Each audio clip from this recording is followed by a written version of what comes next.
So welcome PJ James to for this presentation.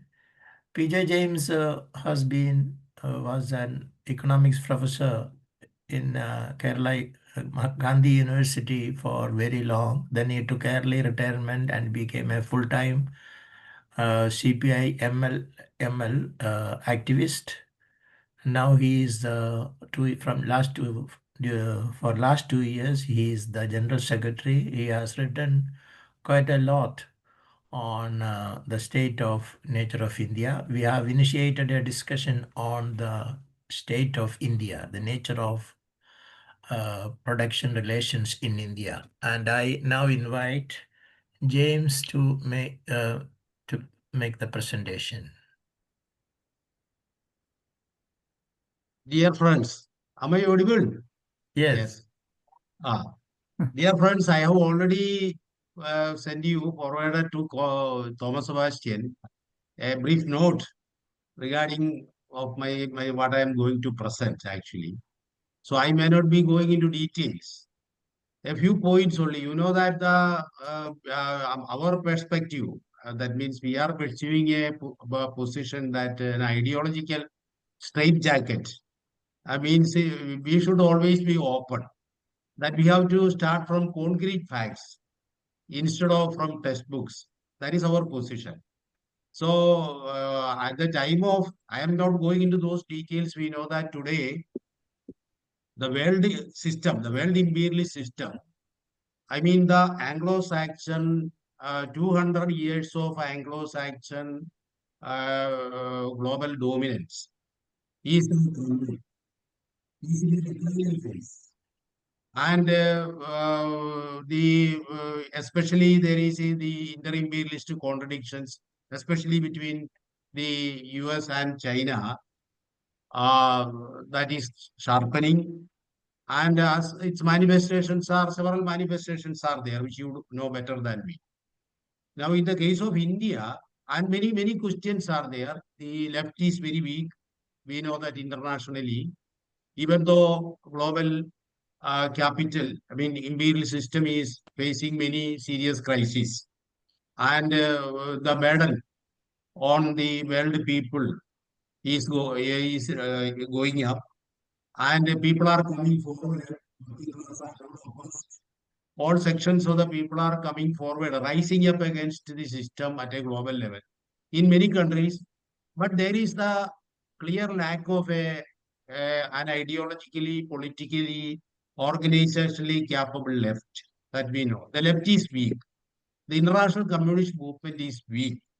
At the same time, imperialism, the global imperialist system is facing a very severe crisis.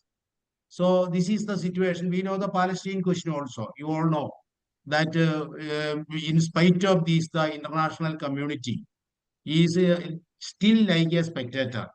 He is unable to intervene. So all these shows that the situation is very what is called is not hopeful, and it's a very painful situation when we see other similar cases also. So in this context, when we come to the case of India, India is, as we know, the most populous country today, and it has many billionaires, and it is considered to be apparently a powerful country by many. But we know that still India is a dependent country. That even when these issues are going on, for example, when the contradictions between world imperialist system, India is having a bargaining position, of course. It can bargain in between various imperialist powers, and it is trying, but now it is in an isolated position. Now Trump is insulting several times, one by one, insults are coming. Modi went to China to have some cordial relation, but it is failed, we know. And India is in an isolated position. And to understand this question, our perspective is that after decolonization, that means after the Second World War, when the British, that is the world colonial system led by Britain, gave way to the US-led a new world order, which we call the neo-colonial world order. So in that, at that time itself, The Indian situation was such that the power was transferred to those sections, the ruling classes who were actually serving imperialism. Even though the old colonial that was given way to a neo-colonial order, the world, India is depending on the world system, and at that time itself there was many controversies, many debates were there. For example, in 19, I am just confining to that position. In 1947 June, the first, that means the position of the Communist Party was that at that time CP was that it is good opportunities, new opportunities are coming, etc. But at that time, the Cominfo, that means Communist Information Bureau, it in September its position was that this is not in that way. Actually, power is transferred to what is called the imperialist bourgeois feudal combine. That is what at that time the Cominfo put forward that position.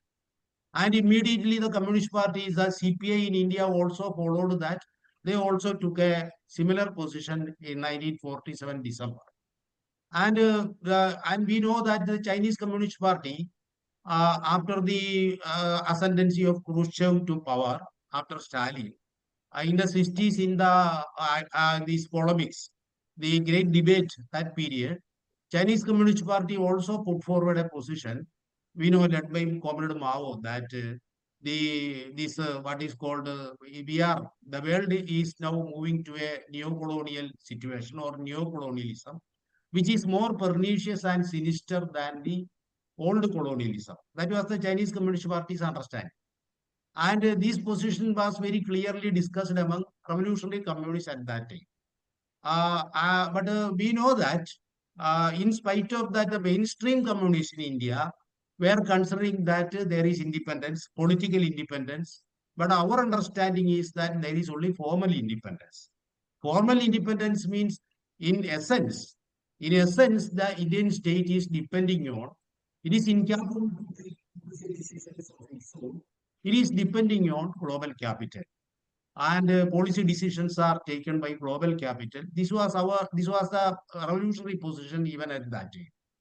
But today we see that today even now there are many trends in the Communist Party. There are the what is called, we say, so-called revisionist sections, rightist sections, who are saying that India is an independent country. There are revolutionary sections who are saying that still independence, independence in the real sense, because our you know that the IMF, World Bank, and World Trade Organization, their dictates are the policies of the government here. Actually, for example, just one example, you know that this when 4 years before, I mean 5 years before, when that draconian farm laws, three farm laws were passed by the Indian Parliament when the COVID pandemic was there. At that time, you know, India was having the most stringent, as per the stringency index, India's COVID lockdown was the most stringent. Even Parliament could not be met. But the Modi government convened the Parliament and urgently passed this law because the World Trade Organization deadline was October 1st, 2020. You can examine. So, because the World Trade Organization deadline that India should pass, as per the agreement on agriculture, India should pass these farm laws according to the interest of international capital, American agribusiness, corporate companies, etc. So the Indian government immediately passed these three laws and sent to WTO by before October 1st. Just one example. And even our policy decisions are also as per IMF, World Bank, and World Trade Organization. This is why we say that India is still a dependent country, a neo-colonial, a dependent country. Instead of Britain, earlier what happened was that under colonialism, the dependency was on a particular imperialist power, not only for India, for Afro-Asian Latin American countries. After the Second World War, in the post-war neo-colonial order, the dependency is to the world imperialist system as a whole. And our understanding is that India is not like, there are many levels. There is very differences in degree. For example, this dependence maybe of not at the same time. For India, it's having a bargaining position. India can bargain between various imperialist powers for its interests. That is why we say that Indian capitalists, for example, Adani, Ambani, Tata, etc., they can even be part of the what is called the imperialist hierarchy. They can enter the supply chains and the international production process. They can also be part of the globalized production process because the internationalization of capital has become internationalized, production has become internationalized, and as a result, now production itself is multi-stage and it is decomposed into several stages, and there is a global relocation of production, and these low skilled or cheap where labor this wage rate is so low. To that level, these labor intensive lines of production will be relocated. So a globalized, what is called a global international division of labor is also there. Because of this internationalization of capital, Indian bourgeoisie is also capable to participate in the global production process. But that doesn't mean that India is, some people, for example, some sections are saying that India is also an imperialist power because Adani, Ambani are going abroad and they are also investing. But that is not in conformity with the laws of motion of capital. Because even though not only India, even for example, Nepal, there is one Binoy Chowdhury. One Binoy Chowdhury is there. His name is Binoy Chowdhury. He is investing almost 19 countries of the world. Earlier, he was investing 35 countries. Now in 19 countries. So that is the situation. So therefore, this does not make a country imperialist. So our understanding is that that is one point. The second point is that I am not in a verbatim way, I am just saying the points. The second point is that now there is a difference within the so-called revolutionary communities also. For example, some sections say that India is still semi-colonial, semi-feudal. We are not accepting that position. Our position is that India is actually neo-colonial. Neo-colonial means the relations of production. In the agriculture, there is no feudal relations in India because of the internationalization of capital. Now capital has penetrated into the countryside, into the villages, and everything is based on money, and feudalism is vanishing. Even in the countryside also, because of corporatization of agriculture, the first, I mean the green revolution, that for the first green revolution, the so-called first green revolution, that is being led by, I mean, World Bank, USAID, for the Rockefeller Foundations, etc., etc.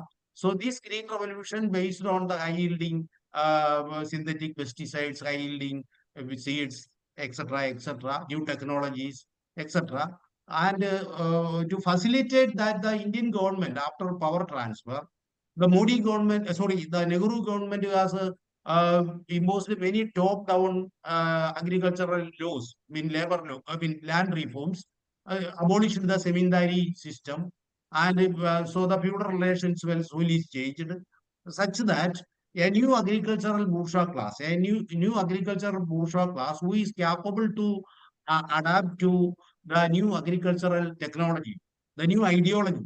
So such a new section came into being in the Indian agriculture sector. And under the neoliberal globalization today, that is after the welfare state, after the collapse of the welfare state, after the collapse of the welfare state, now what happened is that under neoliberalism, this what we are experiencing is that a new kind of what is called the second green revolution. Corporatization of agriculture is now intensifying, such that the all over India.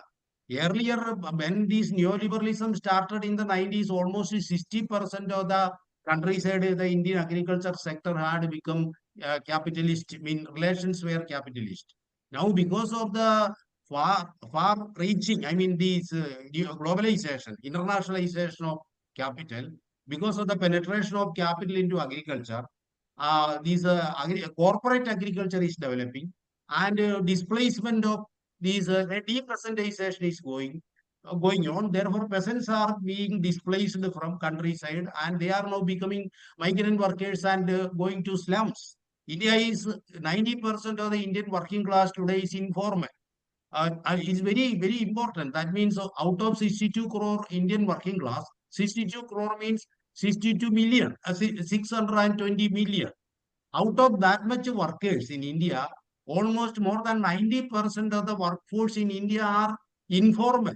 That means unorganized because they have no labor rights. They are informal, and majority of them have come from the rural countryside because of the collapse of agriculture. Subsistence agriculture, everything is over. So capital is penetrating. Therefore, we say that the semi-feudal formulation is not applicable to India. Similarly, the semi-colonial formulation, on that question also I have my point, because the semi-colonial is a category which was applicable in the colonial period. Lenin had clearly stated that it is a transitional category. Semi-colonial is a transitional category. Semi-colonialism is a transitional category even at that time, because semi-colonial countries will become colonial countries in course of time. So that was understanding, or that was the process that was prevailing under colonialism. But after the Second World War, when colonialism gave way to neo-colonialism, then the semi-colonial, that terminology itself is not applicable in the new situation. So now today, we are seeing that India, there is no what is called semi-colonial formulation is also not applicable. So semi-feudal, semi-colonial is not applicable under neo-colonialism. We are now integrated with. We are totally integrated with the global capital. Not only India, many Afro-Asian Latin American countries are also in that way. They are integrating, but in different degrees. Not in a way like India, but there may be differences in degree are there. So this global integration is there. Therefore, according to this understanding, we have to chalk out the plan and everything, the program, etc., regarding the Communist Party, on which I am not going into those aspects now. Another question which I want to explain is that now there is a caste in India, because these are controversial questions. And we know that the Indian communists failed, utterly failed, to understand the caste-ridden Indian society in the proper perspective. Because in India, class is caste. India, class and caste are inseparable. Because here surplus value extraction, land holding, wealth appropriation, here what is called the division of labor, everything is connected with caste. So here class formation, social formation itself is caste based. So that question was actually Marx actually pointed out, when even though Marx had no first-hand information, he had only what is called second-hand details from India at that time. In spite of that, Marx, in his writings, in his articles to New York Daily Tribune, in his contribution to the critique of political economy, even in Capital 3 volumes, he has always quoted and discussed about the caste system, Indian caste system. But the Indian communists, what happened? Earlier, they took a position.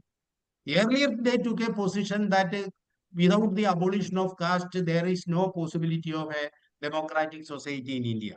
So the anti-imperialist struggle and the anti-caste struggle are inseparable. That was earlier understanding. But later, what happened? They assumed that caste is a superstructural phenomenon. So caste is a superstructural phenomenon. So when the communists advance, caste will wither away. And even many scholars said that advance of modernity will wither away caste. This was the understanding. So this mechanical approach of communists to caste at that time, that also led the communist alienation from the society, from the oppressed people. And it was not only, I am not going into those details. For example, some of our friends, that also to be stated, some of our friends are saying that, for example, they say that caste is Indian feudalism. Caste is connected with Indian feudalism. This is also a very mechanical understanding, because if feudalism is over, it implies that if caste is related to feudalism, Indian feudalism, then if feudalism is over, then there will not be any caste. But now caste is safely seated on the throne of modern science and technology. If you go to IIT, if you go to higher institutions of learning, there is institutional murders are going on. Caste is migrating across social systems. It is exported to Silicon Valley. Even in Britain also today, I have seen that a boy who is oppressed because of caste, because of people going from here. They are Brahminical elite. They are taking this caste also with them. And in USA, many cases are going on. So this is the situation with the caste. So caste is capable to cut across any social system, any religion. So we have to understand. So on this question, I'm not going into those details. On this question also, the communists failed to understand the Indian social reality. So we are now. That is why I started by saying that we are not having an ideological straitjacket. We are not starting from a textbook analysis. We have to start from the concrete facts, the concrete situation, and we have to come to a position whereby we should chalk out appropriate plan of action, etc. This is my brief presentation, and if needed, we can have a long discussion also.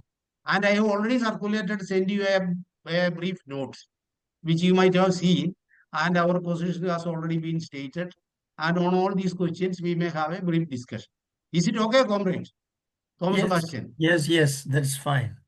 Okay, now let us start a discussion. Either you can ask a question or make a contribution.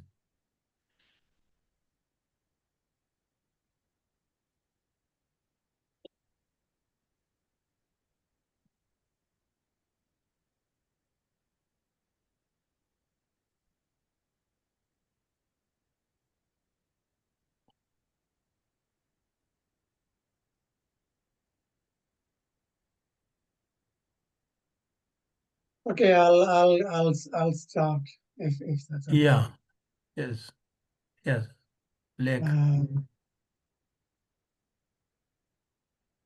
It's obviously James, your organization's viewpoint differs from that of the Maoist organization in the sense that they still believe that India is semi-feudal and semi-colonial. And their reasoning seems to be that vast majority of the land holding is amongst the middle peasantry and the poor peasantry. In fact, the richer peasantry don't really hold that much of land. And the rich peasantry don't actually, if they do hold the land, they don't actually cultivate it themselves. The cultivating sections of the Indian society are middle and poor peasants. And therefore, they don't actually possess so much of land to till with. And if you don't possess so much land to cultivate, then establishing surplus values out of a small amount of land can hardly amount to being a capitalist production of the products. That seems to be their argument. Coupled with that, they're saying that if capitalist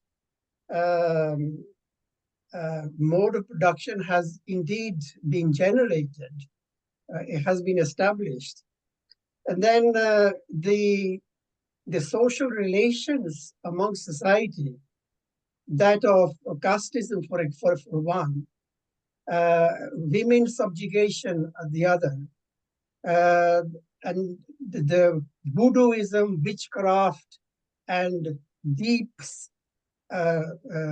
religious cultural things, they should have disappeared, which is with a modernization of society from feudalism into capitalism, which is the kind of thing that happened in Britain, I understand.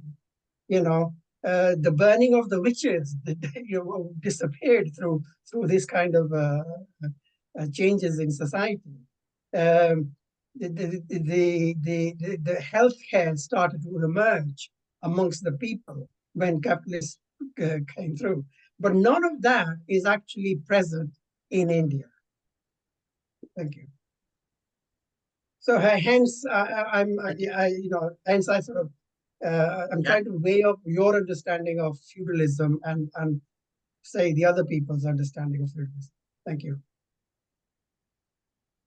Can I? Yeah, you can come. Okay. In India, actually, the agriculture is only less than 15, just 14%, 1/4 of the GDP today. And like USA, India is also, USA almost 80% of the US belongs to the service sector. In India, it is 60% almost, service sector. And industry is just composed of the remaining, that is 15 plus 60, only around that is 25%. That is the industry share. So 60% service sector means what is the service sector? All these are financial, okay, fully capitalist relations are there. So when we say about a capitalist relation, it is not the scope of it is not a scope of America. I am not saying that India is a capitalist country. That I didn't say. Capitalist relations are there. These capitalist relations are not like that of Europe. That is why you cannot have a what is called a repetition of what happened in Europe. Here the situation is that even if feudal relations are over, even if you abolish the feudal land, you take an example. If you abolish the feudal land relations, still caste will prevail there. Caste has nothing to do with the feudalism. Caste is connected with the capitalism also. Caste is connected to even socialism also. That is why in Silicon Valley there is caste. In IIT, Indian Institute of Technology, caste is safely seated.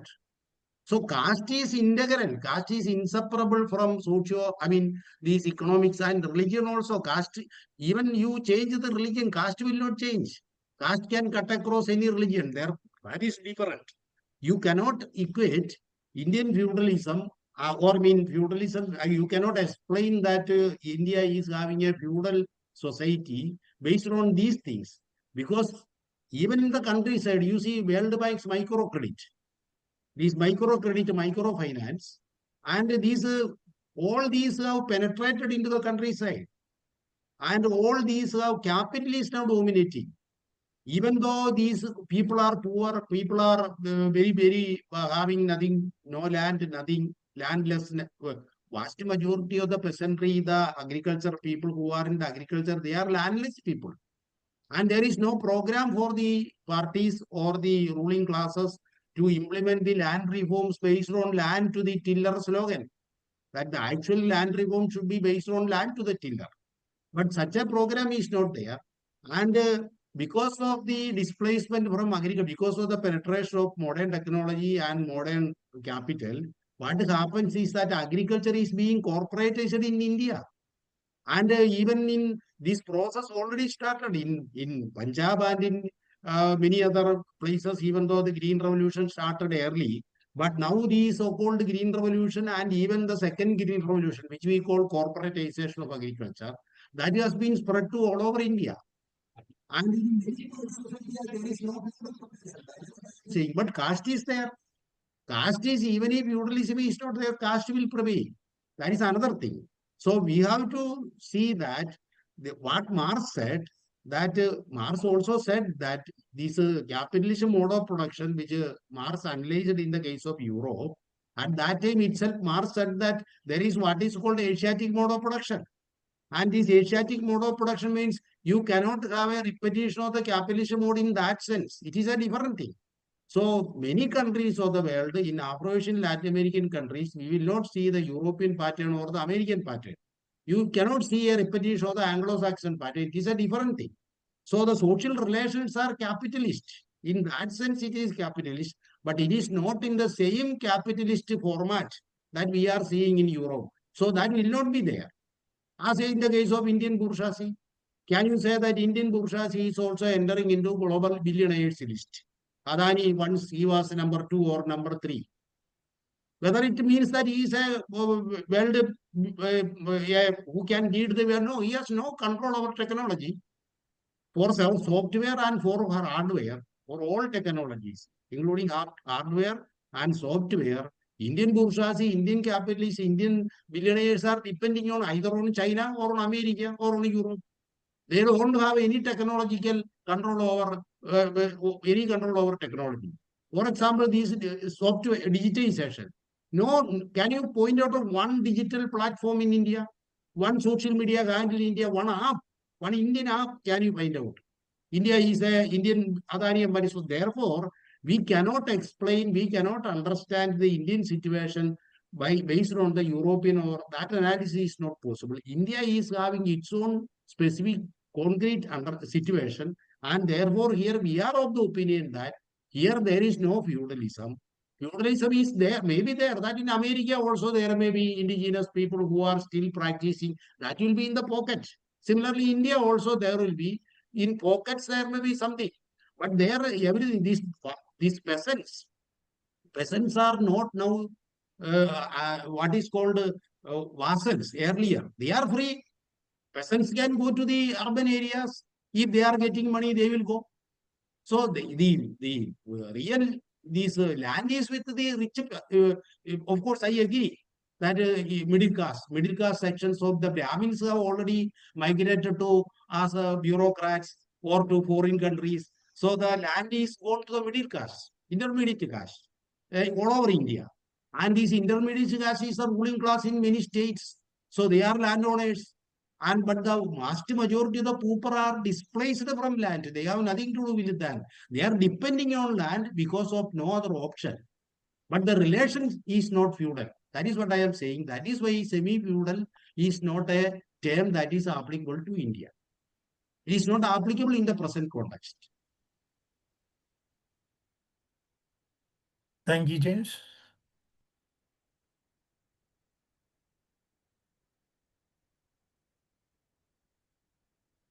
Okay, Surinder. Hello. Thank you, James. Okay. So I just wanted to ask her what are the political implications of your analysis, to say that, you know, on the ground, what does it mean? How does it differ to have your analysis as opposed to a different sort of analysis of where India stands? What does it mean for class struggle or caste struggle or whatever the struggle is going on? We are, according to the communist understanding, we are not in a socialist stage. We are now struggling for our program is for people's democracy. We are for a people's democratic regime. And the main enemy is imperialism, international capital. And now, even though it is US-led, China is also emerging as an imperialist power. So Indian people are facing the main enemy is imperialism and the Indian big bourgeoisie, the Indian capitalists who are actually allies of, who are actually partners of, even junior partners of this bourgeoisie, and the landlord classes also are there, but they are not feudal. So this alliance of imperialists, these bureaucrats, and these agriculture rich peasants and all these. I am not saying this not in that way, but those who are allied with the imperialists, even rich peasants are also facing problems from imperialism, international capital. So in the democratic struggle, the anti-imperialist struggle, rich peasants are also be part of the anti-imperialist struggle. But there is contradiction between the rich peasants and the poor peasants or the agricultural laborers. But in general, our main enemy is the principal enemy is imperialism. And the Indian state that is serving imperialism, this is our understanding. And within the country, when we say that this is the principal enemy, our understanding is that within India, a democratization, the struggle for democracy is. That means we have to understand class struggle in the proper perspective. Class struggle in India is inseparable from the struggle against the caste system also. That is what I said.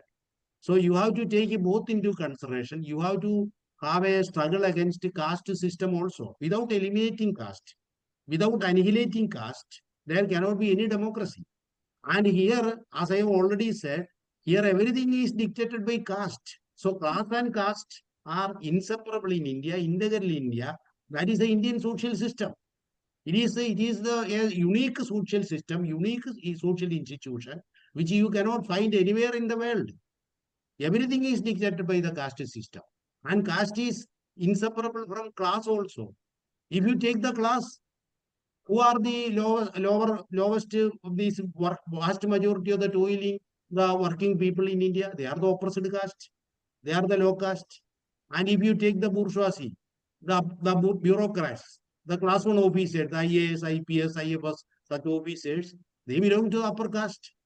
In India, there is a survey, 77% of the IAS, that is the class one post, the most senior bureaucrats, they belong to Brahmins, who are just 3% of the Indian population.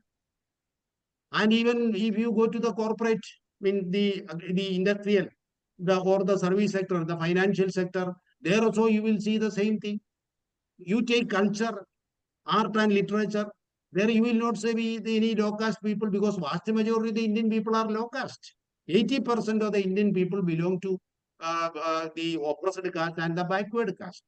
So this is the Indian situation. So we need a concrete analysis of the Indian situation. And the democratic revolution in India cannot be a copy of what happened in other countries. That is what I said. So we are in a democratic stage, and we are for working for democratic revolution, people's democratic revolution.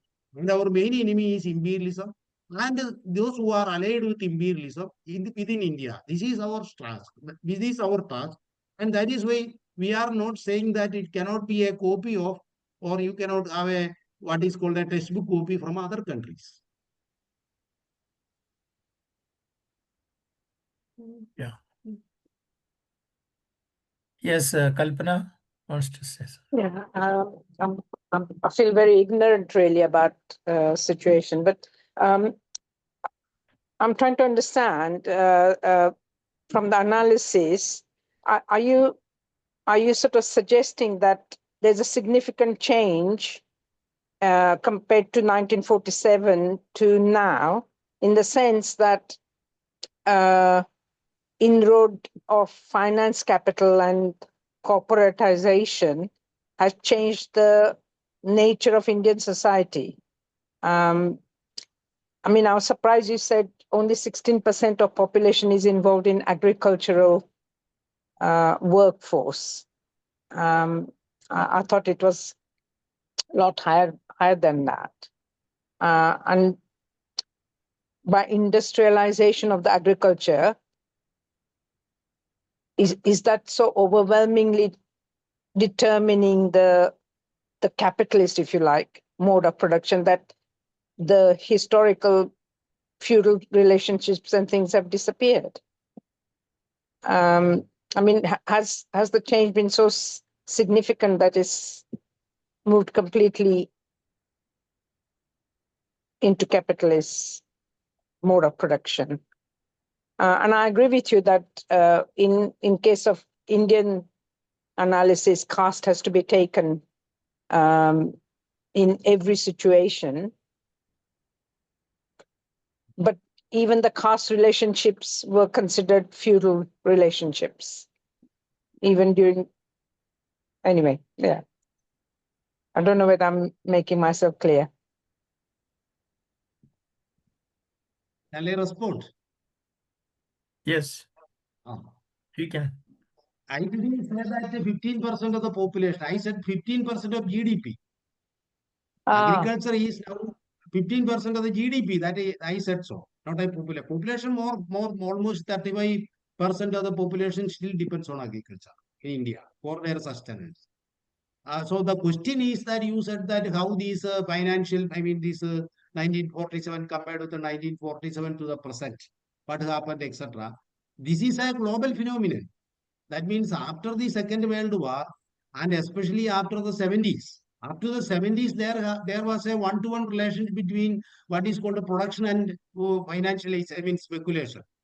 This under Keynesian welfare state, when the state-led development program was there up to the 70s, that means when the global international capital before abandoning the welfare state, until that time, there was a what is called the speculative sphere. You know that the 1930s, when Keynes put forward his thesis, His main criticism was that his main demand was that there should be a euthanasia for speculative capital.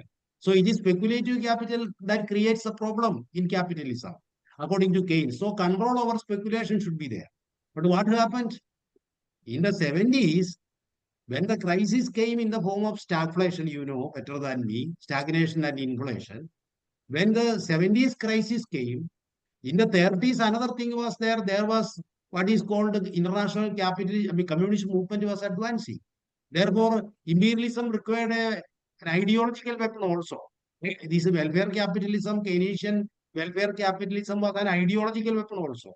But in the 70s, when the crisis came, communists were weakened. Communists was they were facing setbacks. China also went to the capitalist path.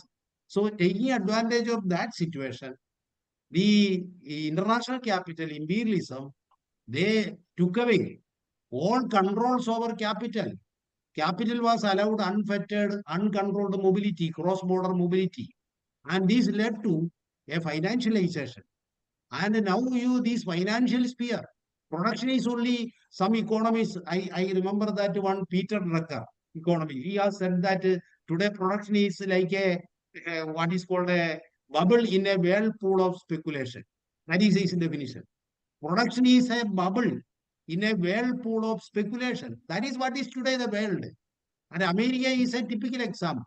So in this situation, India is no exception. No country is beyond that. Everybody is part of this. So capital, now finance capital, corporate finance capital is becoming flooding. Is now everywhere. It is controlling every sphere. Nature. Even our nature is controlled by that. Is the ecological catastrophe. The major problem today with ecology is the corporate plunder of nature. We know everything. So this is now capital is not entering into production. They are entering into money spending business. All these financial, what is called all these advanced technologies, frontier technologies, digitization, this artificial intelligence, everything is more profusely used in financial speculation, not in production. So, and these billionaires, those who are controlling our world, they are not entering into production. They are remaining in the sphere of speculation. Remaining in the sphere of speculation, they can extract the surplus value from the sphere of production. That is what is going on in the world today. That means the billionaires, the corporate billionaires, they are not entering into production. They are remaining in speculative business, money spending business, and remaining in that sphere, they can extract surplus value from real production where value is created. Value is created in real production. But the speculators and the billionaires, the corporates are actually plundering people, remaining in that sphere. So this India is no exception to this rule. And therefore, whatever we say, agriculture is also, every sphere, not only agriculture, every sphere is subjected to the laws of capital today. And that is what is called internationalization of capital. That is why that is what is called globalization. No corner of the earth is free from the onslaught of capital today, and everything is subject to laws of capital. That is what I said. There may be differences may be there. Nothing can be secluded from the logic of capital today. So therefore, that is one question. Regarding caste question, which you said, our opinion is that this feudalism, even before feudalism, in Indian history, according to Indian history, caste was there even before feudalism. Yeah. And even caste will be there even after feudalism. Even if feudalism, because that is what I said, that Silicon Valley case is going on in Texas, in California. I think that recently this what is called in Seattle. Seattle, a resolution is passed against untouchability. Seattle, that is where this caste is coming from India. So where the Brahminical elites are going, they will take caste also with them. So caste is now going anywhere. And caste is, even if feudalism is not there, even if feudalism is abolished, the caste will not be over. So caste can cut across any social system, any economic system. It can enter any sphere. It can enter into modern, that I already said. Our scientists, they are sending rocket to Mars. after these Brahminical pujas and everything. So that is India. So even in science and research also, these caste system can safely sit. That is India. Therefore, we cannot have that earlier. We should start from concrete facts. That's what I am saying. A concrete analysis. Of course, we have to use the methodology, the method of analysis shown by Marx, Lenin, and Mao. That we have to use, but not a copy of what they said in the case of Europe or America. That is not applicable. We have to apply this methodology in the Indian context. That the communists failed, that's what I said. Self-critically, we are also part of that. Paul, thank you, James. Paul, then Karthik. Hi, it's Yeah. me really. Hi, thanks. Philip. Before going on about the implications, the strategic implications about whether there are still feudalism, or it's all capitalist relations, can I just check some facts? Although you said that agriculture or working represents 15% of GDP, I've read that it actually employs like 40% of the population. 44% of the population. So as Lack asked, where's the surplus value? How's the surplus value extracted by those people? Who are they working for? The 44%. What is their relationship to to capitalism? That's my question. It's a lot of people, 15% of GDP, but it's a lot of people with a particular relationship, either to capitalist relations or feudal or semi-feudal relations. I'm not sure if they seem to be working in rural settings. So I don't even know what proportion of the Indian population is still is in urban settings or rural settings. 44% rural. 44% at least live on agricultural activity. Thanks. If that's clear. True, that is true. Can I say? Yes, go on. That is true. That this much population is there. 44%, I don't know, maybe around 40%. There maybe that may be latest, but anyway, just to say 40% or whatever be 40, even if it is 44%, no change. Because these people are like they are not subsistence. They are living at the most subsistence level.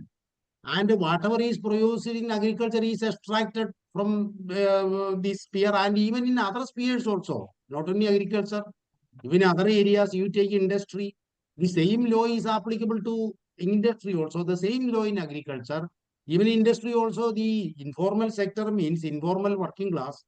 As a result of this financialization, globalization at the global level, informal, there is an informalization not in India at a global level. Informal working class, I think that Europe is maybe less, but in America, the number of informal working class is very high. It is going up. Africa, it is almost 80%. So the informal working class who are like slaves. So they are the most exploited one.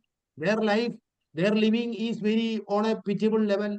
So they are the most super exploited. What is going on is a super exploitation.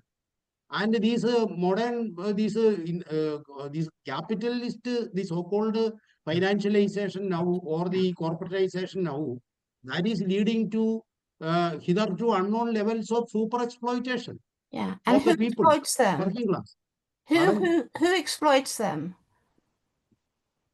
I mean, that is now the kind of production, the kind of the engagement of these people are in the most low paid works. They are not getting even, you see, 53% of the absolute poor in the world. 53%. Yeah. 53% of the absolute poor, according to international agencies, live in India. That itself makes everything clear. 53% of the absolute poor. I don't know exactly today what is the yardstick, but according to World Bank, World Bank is not saying so, but international agencies are saying. But according to World Bank estimate, $2.5, something like that, which is the poverty line, global poverty line. If that is true, or it is much less than that, whatever be, the number of absolute poor is in India 53%. So therefore, it is very clear. They belong to the agriculture sector, they belong to the industrial sector, they belong to the service sector, cutting across all sectors. So they are the most super exploited. So these this global division and within the country also these capital penetration has led to a new division of labor, and this division of labor is such that such activities which are very labor intensive and where the capital can easily employ them without much difficulty, and where these organization or people are not, it is very difficult to organize the informal working class, unorganized workers. No unions are there. Even in India, many these even in left unions, so-called CPI, CPM, the parties who have already become part of the ruling class, they are also, even BMS, INTUC, AITUC, CITU, all leading unions in India, trade unions, they are working in only in the formal sector, only in the organized sector. There is nobody to organize the unorganized, the informal working class, who is composed of 90% of the workforce. And if you go to the agricultural sector, in the agricultural sector, vast majority of the people are below subsistence. They are the most impoverished, the poorest of the poor in the agricultural sector. That is why they are there. And it is enabling international capital and their junior partners in India to make profit. Who's making the profit? Pardon? In India, who's making the profit? Is it capitalist companies, or is it the next? Is it some landowner, feudal landowner? It is, these landowners are also actually capitalist today. And today the surplus is extracted by, or the profits are taken by international capital and the Indian capitalists, who are the junior partners of international capital. Because these, you know, these all these technologies, all modern agricultural technologies are coming from America or from Europe. So they are the gainers of this agricultural production. Whatever is going on, they are the gainers. They get the major share, and their junior partners will get another share, and a pittance, subsistence will be given to the people. This is the situation. Okay. Thanks. Okay. Karthik? Karthik, Hello, yes. yeah, I was firstly going to say the same thing that was already said about the portion of the population in agriculture rather than the GDP. And I wanted to ask, it's quite a wide question, really. And basically what I'm saying is that I'm a bit confused about this semi-feudal question more than anything else. Because from what I understand, no one is saying that India is feudal, but people are saying it's semi-feudal.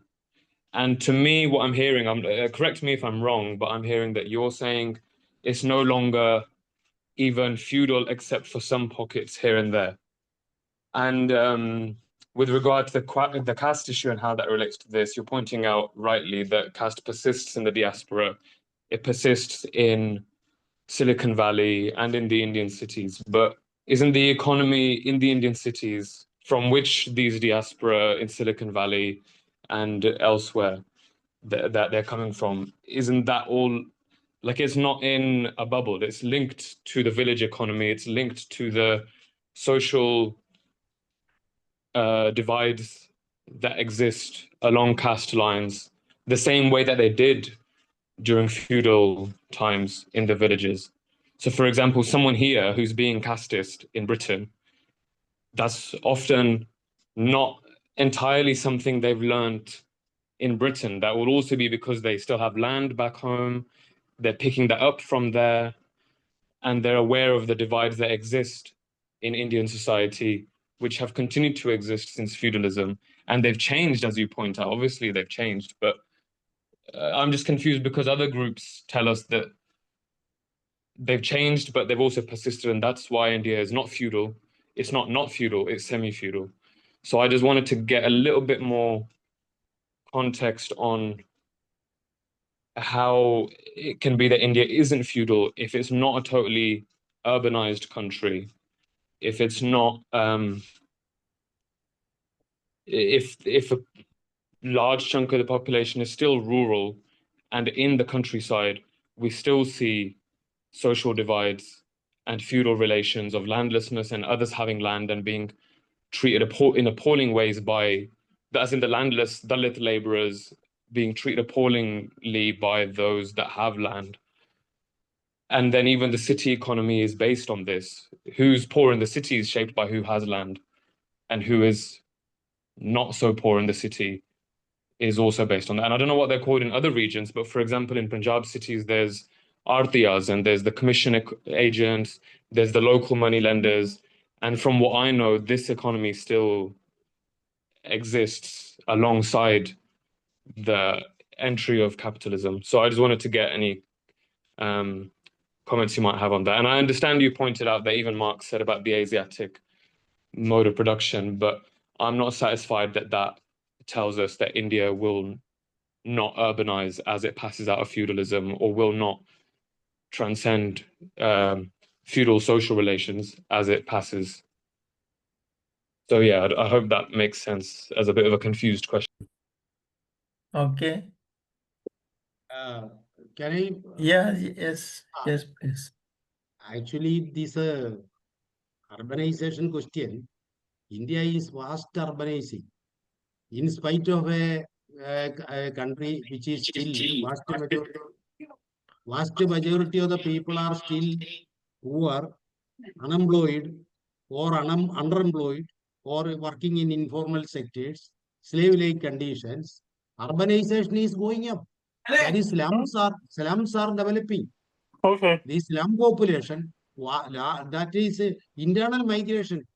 Internal migration in India is the largest in the world today. You see, for example, I am now in Kerala. I am in Kerala. I can tell you one thing. Kerala, you see, 40 lakh. 40 lakh means I know 0.4 million. What is what is called in terms of million? 40 lakh, they know. Thomas Bashe, Yeah, 40 lakh. they know, 4 yes, million. yes. Yes.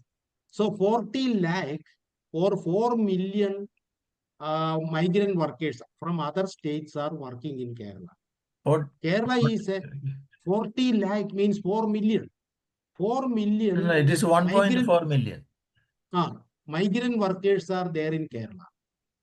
And Kerala is a society where only 1% land area is there. And these 4 million migrant workers in Kerala means they are coming from where these because of the collapse of agriculture. In North India, in many states of India, where this agriculture is collapsed and landlessness has gone up, vast majority of the people are displaced from land. Land is increasingly taken over by the intermediate, as I already said, the intermediate caste, the new ruling sections who are developing because of the social changes. And as a result, what happened? Internal migration is going up. And these, because of these, and in the countryside also, it is landlessness is the main trend today. Vast majority of the people are clinging on to land because of no other option. No other option. So they are clinging on to land, and they are clinging on to agriculture, but they are not having enough subsistence from subsistence. But if they get an opportunity to migrate, they will migrate. And now they are going to the urban areas. And so slums are developing in urban areas. The biggest slum population is also there in India. Not only the most absolute poor, slum population is also the largest. So all these are to be analyzed in the appropriate context, rather than we starting from a what is called a preconceived notion. Let us go to the real fact, examine what is happening. And this money is available everywhere.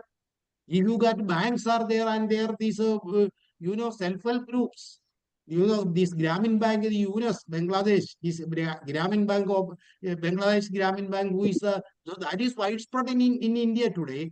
All over the rural areas, these microfinance and this banking system is now very much prevailing. There is no feudal relations. People are now depending on agriculture or not on agriculture or other businesses, whatever be. These relations are not feudal. That is what I am saying. A feudal relation, as we have understood, is not prevailing in major part of India. Only remnants may be there. That will be there. But the trend is toward a capitalist development, but that is not the same capitalist development as in Europe. Here the capitalist relations are there, but these capitalist relations are not towards an independent capitalist development. It is dependent. It is dependent on global capital. It is dependent on imperialist capital. And it is dependent on World Bank guidelines. It is depending on Asian Development Bank guidelines. That is what I said. And the policies are dictated by them. And the rulers here are implementing the dictates of World Bank.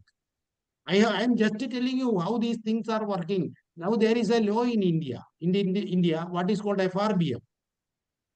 That is Fiscal Responsibility and Budget Management Act. Fiscal Responsibility and Budget Management Act, a law is passed. According to this law, there is a limit for India that its budget deficit should not exceed a particular limit. And this law is actually dictated by IMF. It is IMF which provided the blueprint. So IMF has instructed that you cannot have your budget more than this much deficit. So everything is now dictated by international capital. Even in the countryside also, if you go that it is a capitalist relations which are prevailing. There is no feudal relations. You cannot see any feudal relation there. Feudal means there is a dependency of the serfs on the vassals on the lord. There is no such thing. All are now independent.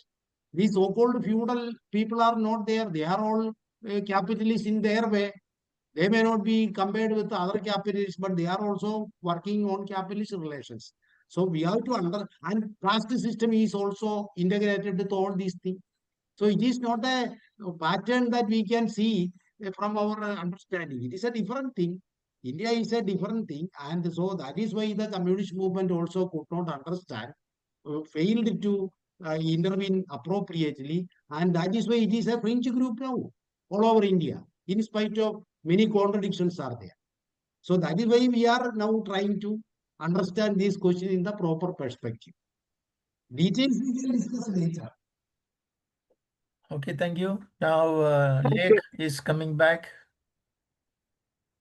If I may, I can let anybody else comment if they want. I just want to make a point here that vast majority of the population are actually in the agrarian setup, in the agricultural setup, and just when you start talking about GDPs, they can be quite confusing and they can be quite misleading in a way. I mean, Modi government is going around and saying that India has the 4th largest GDP in the whole world. Well, that really means bugger all. It means absolutely nothing in terms of the upliftment of the people of India. So even to start sort of talking about, agriculture is only 15% or 18% of the GDP. It is quite a meaningless statistics, especially when you say that 20% of people are actually working on land and agriculture, and most of the farming is done on tenancy farming. So the people who actually cultivate the land don't actually own the land, right? And the tenancies are not big tenancies; they're quite small tenancies. Not enough, I would say, to actually produce a surplus of value, so that the agriculture could actually be constituted as a capitalist mode of production. So that's one thing which sort of which flies in the face of with and because the farmers are heavily dependent on loan sharks to pay their way, and they're not being able to make ends meet. It goes to show that the farming sector is in dire straits, and because that has not led to changes in relations, so that India actually climbs out of feudalism into a capitalism. That sort of it seems to be the case, which obviously James yourself don't agree with. But my question to you is, okay, let us take it for granted that your analysis that India has no feudalism is non-existent in India. Let us take that for granted, and let us also, for the sake of argument, take the others' point of view that India is a semi-feudal society. Can you tell me how is it that your strategy and tactics in changing the society differs because you think there is no feudalism? How does your strategy differs from those who think there is still feudalism? Thank you. I have already stated that this tendency, which you said, that means there is a feudal lord and the farmers, the peasants are tenants. That relation is not there. All are having legal. That means now land is owned by either rich peasants, middle peasants, or lower peasants. That they are fully owners of land. That land relation, that intermediate situation is not there in India. There is no intermediary. I think there are credible reports that counteracts that. Let us discuss this question in detail. So in India, and you said about GDP. GDP is also, it is not we are not agreeing with the Modi government. We are not following Modi government statistics. But the thing is that the GDP, suppose they claim that 4 trillion, but it is divided among 146 crore people, 1,460 million people. It is divided among. So we know that what people are experiencing it. This is not experienced by common people. We know. But the agricultural relation, there is no such a tendency. They are free. Land is owned by either by corporates or by rich peasants or by middle peasants or by poor peasants. Even poor peasants are also owning land. It is not sufficient for them to live. Agriculture workers are there. Millions and millions of agricultural laborers. They are not vassals like feudalism. They can go to the cities if they get bus fare, if they get train fare, and a job in some other place. They are free. In feudalism, they cannot go like that. You see, that is why I say that money is prevailing everywhere. There is no feudalism. That is what I said. In land relations, there is no feudal relation. Land, there is no tenancy. Land is owned by either by corporates or by big rich peasants or by middle peasants or by poor peasants. Vast majority of the people in the agriculture sector are laborers, agricultural laborers. That is what is capitalist relation. And they are now migrating to cities. This is the situation in India. In not only in those areas where green revolution has already taken place, like Punjab, even in other areas of India also, this is the major trend. I already said that in some pockets, India is a vast country. In some pockets, feudal relation may prevail. But the reality is that feudalism not the decisive factor in India today. It is in our analysis, we have to make an analysis based on that the relations are capitalist, but it is not the same capitalist relation that is in Europe or in other country. It is dependent on global capital, and it is the different levels of relations and dependencies. It is a very complex system. So an appropriate analysis is required. That is my position. Okay, thank you very much. Paul? Unmute. Okay, can you hear me? Yes, yes. Yes, look, the distinction between feudal, semi-feudal, capitalist, etc. is not an academic question. It has very practical consequences. One of which I want to just ask James to comment upon is what is the consciousness, the collective consciousness of the rural population? You describe them as super exploited, the poorest of the poor. So in Marxist terms, how do you assess their current class consciousness, their sense of revolutionary endeavor? Because that's an important part of practical politics. And this discussion. Yeah. How do you engage with the rural poor in terms of their consciousness raising? The implication being that if you live in a semi-feudal type structure, then your consciousness of your exploitation will be minimized or take different directions. So how does class consciousness in terms of Marxist theory relate to these 44% of the population who live in the country? And how can it be addressed?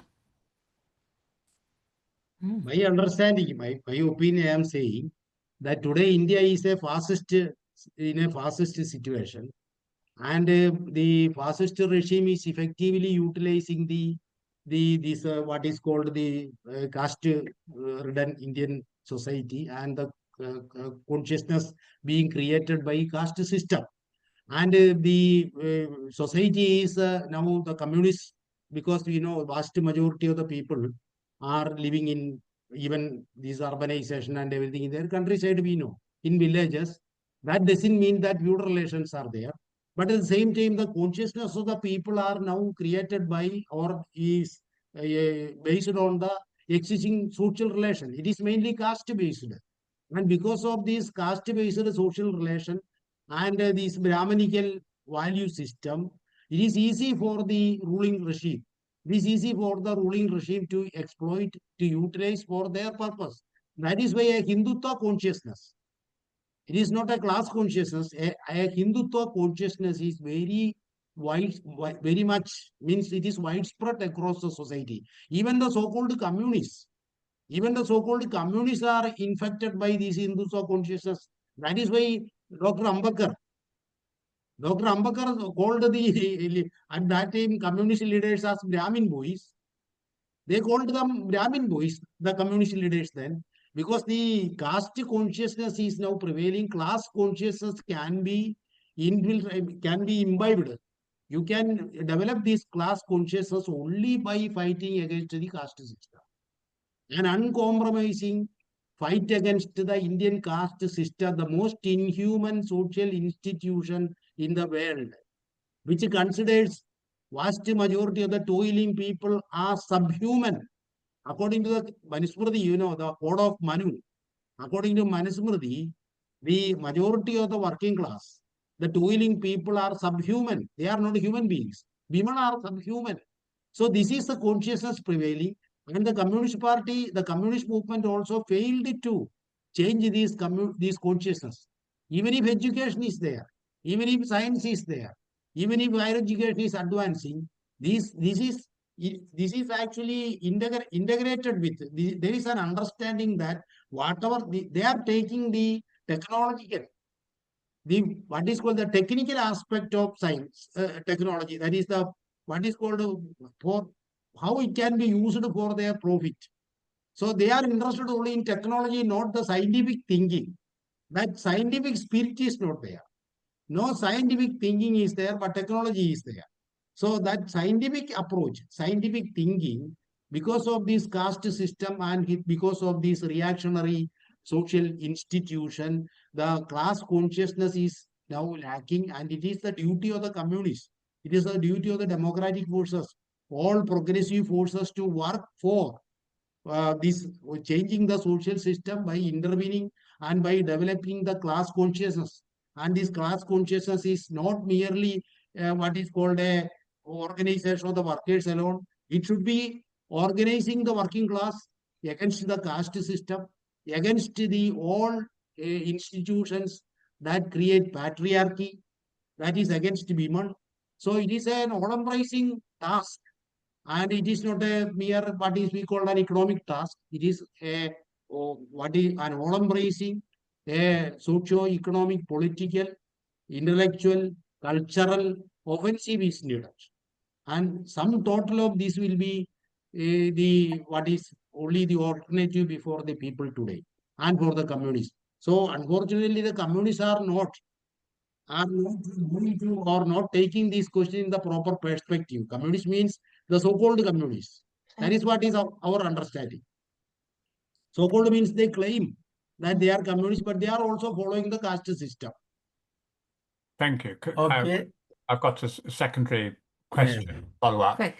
Yeah. which is the connection between the urban proletariat, you know, the working class of The organized. of urban India, and their relationship to their fellow humans in the agriculture sector. So the connections between super exploitation in the fields of agriculture and exploitation in the factories of the cities.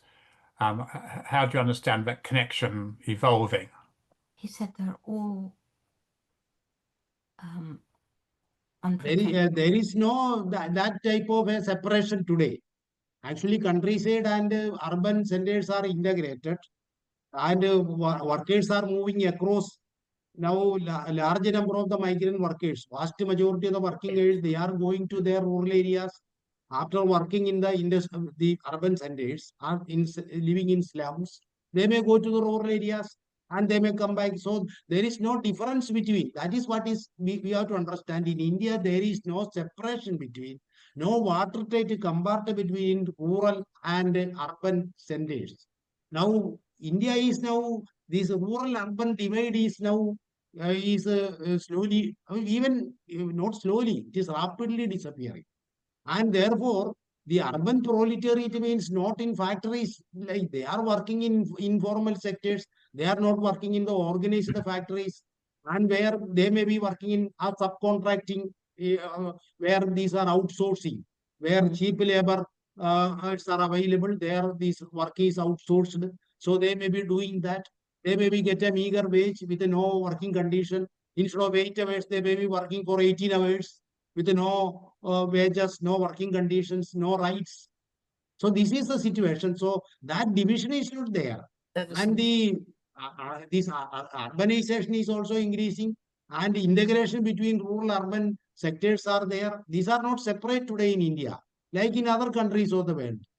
There is no such separation. So we cannot classify that there is urban proletariat or rural proletariat. All are integral now. And industry is not developing, because compared with the population of India, if they are to be employed, that productive industrial field is not increasing, not developing. Only because these capitalists, actually the big capitalists are not interested in industrial development. They are now interested only in financial sector. So real estate, because this real estate sector, speculative sector, that is developing.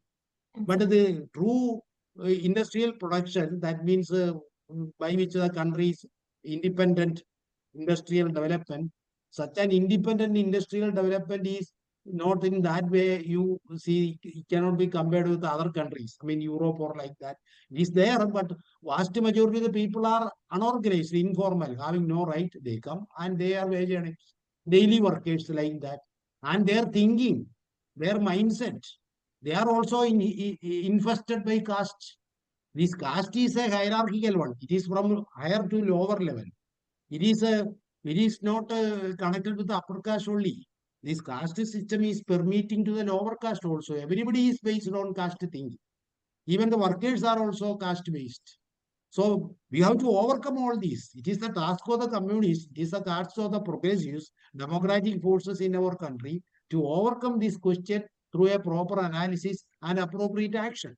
That is what is required today.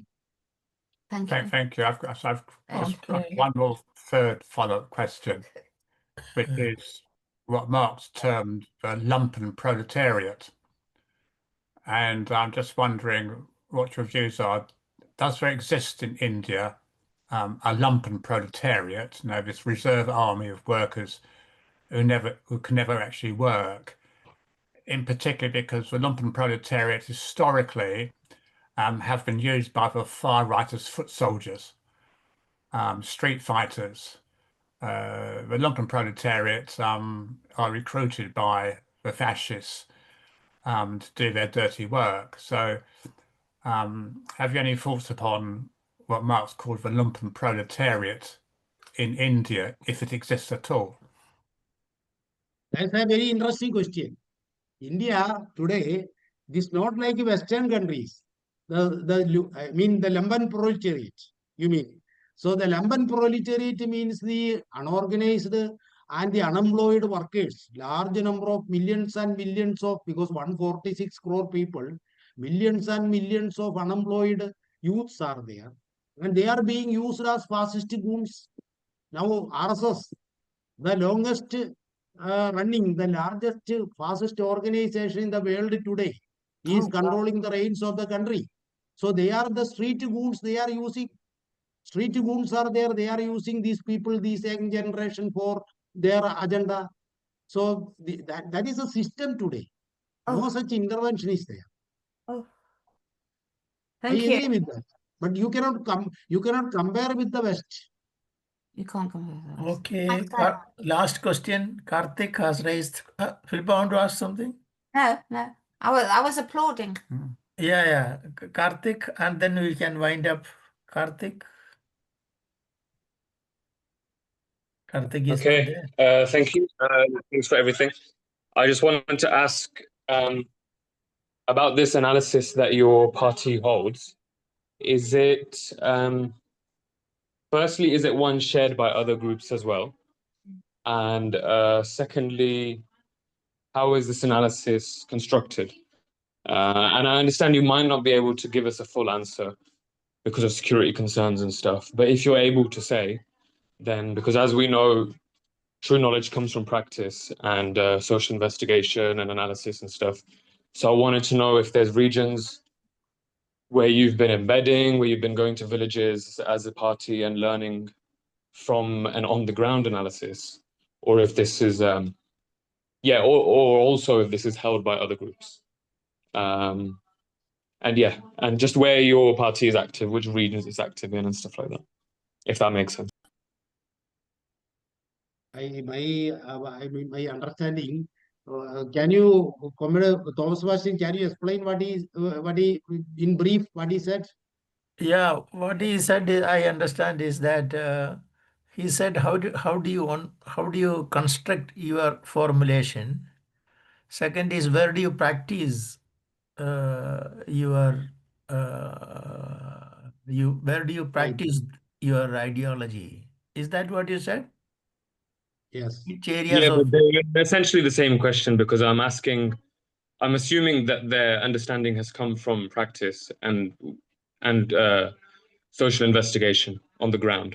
So I'm wondering if there's anything they can say about that. But I understand that there might be concerns around saying that publicly. Have you understood, James? Yeah. Yeah. My comment, my opinion is this: there is in theory and practice there is dialectical. So you have a theoretical, only if you have a theoretical understanding, you can go for practice. Through practice, your theoretical understanding will increase. So therefore, both are interrelated, both are dialectical. So our understanding is that we have to, because we are Marxist, so naturally our orientation, our understanding on Marxist philosophy, on Marxist politics, on Marxist ideology. So from that perspective, we are going to understand the society, approach the society, analyze the society, reach the people. So from there we will get facts. From there we will get a real experience. That real experience and facts will enable us to refine our theory and to make any shortfalls, any lacuna in our theory. It will help us to develop our theory more effective. So in this way we are working. So therefore this is the practice everywhere. This is the Marxist approach. But some people are there, they will be only saying quotations They will only say about textbooks. They will always quote, and they will try to apply that but that is not the way. We have to, first we have to, because if you have to start, then you should know how to start. So that is Marxism. So Marxism-Leninism will enable us to approach the thing in a proper perspective, in a proper way.